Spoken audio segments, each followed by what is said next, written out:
Joe, what is that?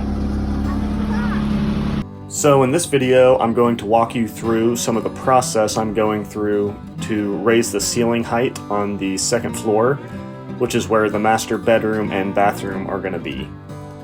For this project, I ordered more than 30 20-foot 2x12 boards to use to restructure the roof support. With the price of lumber right now, you can probably about imagine just how much that cost. But I looked around at a couple different ideas like I-joists and things like that. I eventually decided that going with dimensional lumber was going to be the best route for me to be able to do it myself. I'm most familiar with working with dimensional lumber, so I just figured this was going to be the best route to go if I wanted to do it myself and to feel like I was doing it well. Here are the 20-foot 2x12s.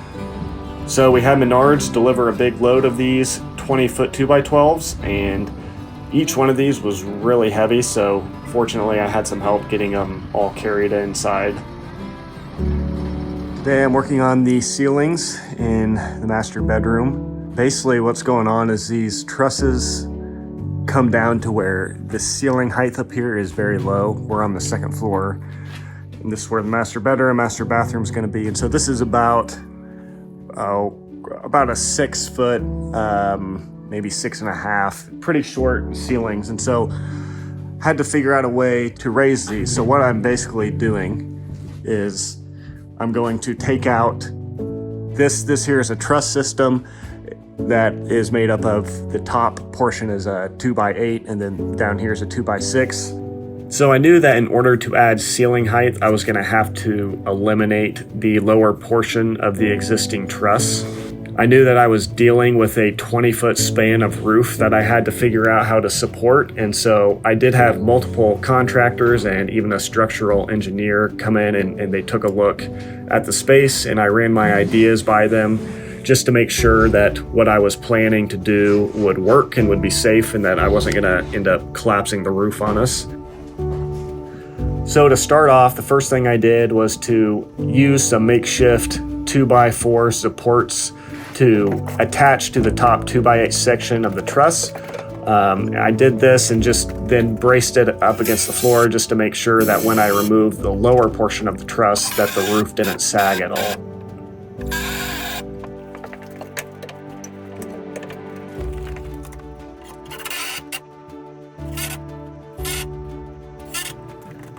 Then I had to go in and start knocking away all of the 1x4 boards that were linking the top and bottom section of the trusses together.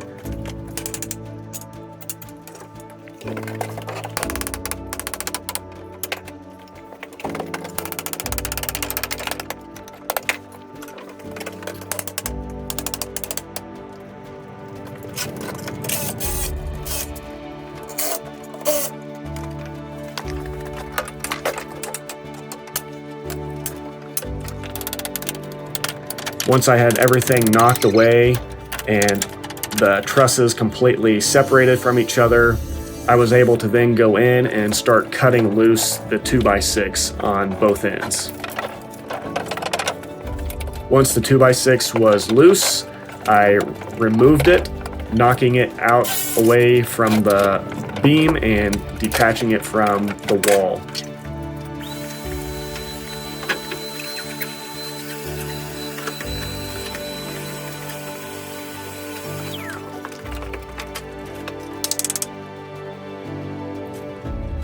I then took some construction glue and glued the 2x8 board that was still up against the roof, and then I glued the 2x6, pushed them together, pushed the 2x6 up against the roof, and then attached those with some screws. I was doing this just to add a little bit of extra support to the roof. I'd rather be excessive with how I did it now than to regret it later. After that, it was time to lift up the 20-foot 2x12 into place. These 2x12s were pretty heavy, and I didn't have anyone to help me lift them up into place, but I managed to get them up there by propping one end up onto the beam, and then going over and with a ladder lifting up the other end and setting it up on top of the wall. Once they were set, I cut some small blocks that each end of the 2x12 would set on, and would hold it up snug against the roof. I hammered these blocks into place and then attached the 2x12 with screws.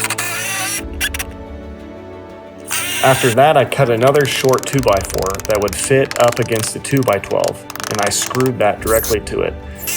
This was just to help prevent it from slipping off the block that it was resting on and to help keep it all tight and in place. I repeated this same process for every truss and also added another 2x12 in between each truss so that there was support every 12 inches. It took me about 2 full days to complete the section of the roof over the master bedroom. I'll still have to go back in and add blocking in between them.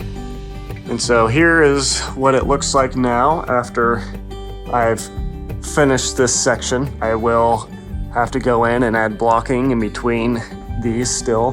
This is the master bedroom section here, and so I got the whole master bedroom area done. I will have to come back and keep going and take out, the trusses and restructure this over this area here, which will be the master bathroom.